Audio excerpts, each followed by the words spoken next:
Vitamin A एक अणुपुष्टिसार सठिक परिमाण में बाल्यकालू शिशुटीए ग्रहण कले ता शरीर विकास हवा संगे संगे रोग प्रतिरोध शक्ति वृद्धि पाए। आउ एई अणुपुष्टिसार विटामिन ए अभाव हेले शिशुटीर दृष्टिशक्ति ह्रास पाइबा सहित शारीरिक असुस्थता देखा दिए।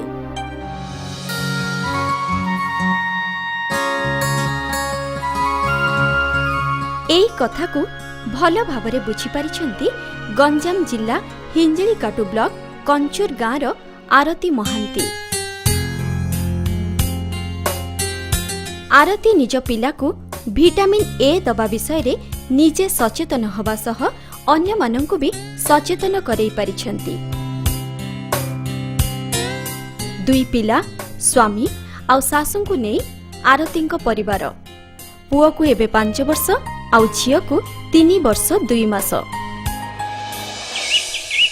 झियो को जेतेबेले 9 मास हेइथिला आरती ताको नै जाइथिले अंगनबाड़ी मिलिमिला टीका दबा पाई। सबु माँ मानक गहण रे अंगनबाड़ी दीदी तांको पचारिथिले टीका नहीं सार लगे। हाँ दीदी नहीं सारे तो ताले बे हमें विटामिन ए दे दवा। दीदी विटामिन ए कौन पाइन दवा? विटामिन ए दबा द्वारा शिशुर दृष्टि शक्ति वृद्धि होता है और ता सहित तार रोग प्रतिरोधक शक्ति बढ़ी थाए। विटामिन ए उपरे अंगनबाड़ी दीदी कहिथिबा कथा को सेदिन आरती महांती ठीक बुझी पारिथिले। कारण जेते बेले अंगनबाड़ी दीदी कहले विटामिन ए देले आखि की भले देखा दिबो देह को भी सुस्थ रहइबो। सेते बेले मु भाबिली आखि की भले देखा देह सुस्थ रहबो। आम पड़िसार पिलाटार छोट हेइतले ता आखि की दुसु नथुला। तेनु मु भाबिली बोधे विटामिन ए न देथिबा जोगु हमर पड़िसार पिला को भले देखा गलानी।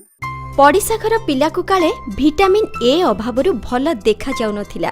एई भावना ही तांको विटामिन ए संपर्क रे जानिबा पई बाट फिटेला।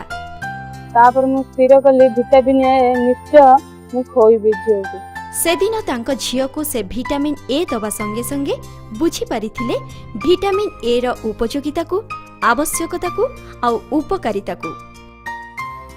केवल एतिकी नुहे, सचेतन हवा परे से घर को घर जाई माँ मानंकु बुझेइथिले जे 9 मासरु 5 वर्ष पर्यंत पिला को अंगनबाड़ी नै विटामिन ए दबा पाई।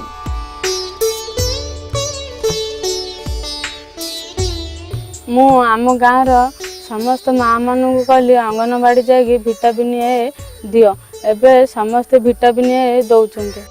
2696 लोक संख्या थिबा कंचूर गाँवर ए अंगनबाड़ी केन्द्रटी 635 जन हिताधिकारी को नै कार्य करे।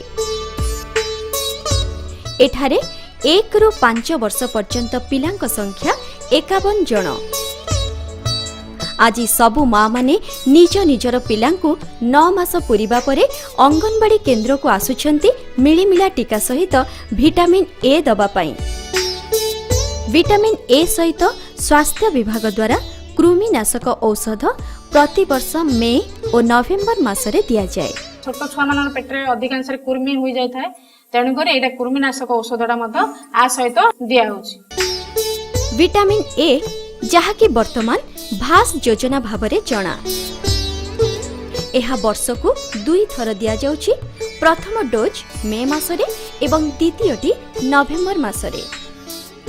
विटामिन ए कैंपेन रे हमें प्रति वर्ष 2 थर कर जाउछु। मे मास एवं नवेम्बर मासरे करा जाय। हमें वर्तमान को बुझै थाउ जे विटामिन ए सॉल्यूशन होछि हमर दृष्टि शक्ति रा भल प्रभाव पकाय आउ सेमानकर रोग प्रतिरोधक शक्ति पिला मानकर वृद्धि कराए एवं सेमानकर मस्तिष्क विकास मध्य यह सहायक होइथाय।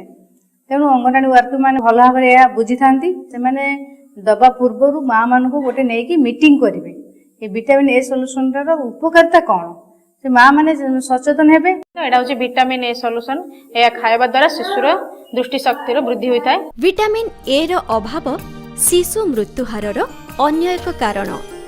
काहेकिना बाल्यकालरू एही अणुपुष्टिसार शिशु शरीरर कोष को सुरक्षित करने सह शिशु भितरे रोग प्रतिरोध शक्ति वृद्धि करिथाए एवं दृष्टि शक्ति हरेबा विपदरू सेमानंको मुक्त करने संगे संगे सेमानंकर सुस्थ मानसिकता विकास करैथाए।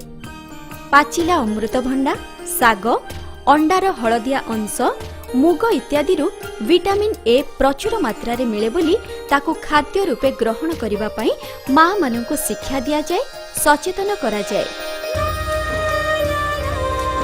ଯାହାଫଳରେ ମା ଓ ଶିଶୁ ସୁରକ୍ଷିତ ହେବା ସହ ପରିବାରଟି ହସି ଉଠେ, ଯେମିତି ହସି ଉଠିଛି ଆରତୀ ମହାନ୍ତିଙ୍କର ପରିବାର। ଆଉ ସଫଳ ହୋଇଛନ୍ତି କଞ୍ଜୁର ଗାଁର ମା ମାନେ।